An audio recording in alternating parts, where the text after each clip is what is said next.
As soon as he arrived at the police station, the man pulled out a pistol and shot an officer. But the officer didn't die right away. He tried to get up and trigger the alarm but failed. Not long after, 2 officers returned to the station. But the man had disguised himself as a courier.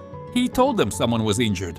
As they began questioning him, the man shot them as well. Another officer heard the gunshots and stepped out of his office. But the man once again pretended to be a courier, hid behind a balloon, and fired again.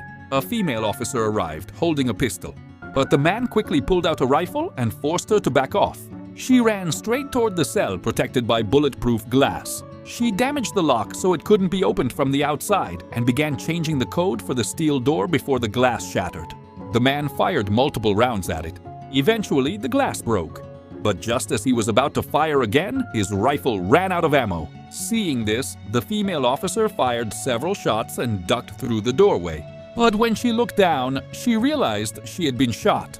It turned out the man had entered the station to kill a gang leader being held inside the cell. He then tried to shoot through the steel door, but nearly got hit by his own ricochet.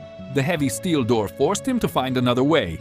Moments later, the female officer learned from her colleague behind the door that the killer had left. But she was certain he wouldn't leave without finishing his mission. So she began asking her colleague a few questions. Sure enough, she quickly recognized his identity. Her colleague stopped pretending and admitted he was working with the killer. And it turned out the killer had been hiding behind the metal bars. They then came up with another plan to break through the wall connecting the locker room to the cell. But at that moment, the patrol officers returned to the station and found it empty. Shell casings were scattered across the floor, and there was a knocking sound coming from behind the wall. All of this left them completely confused. Thanks for watching.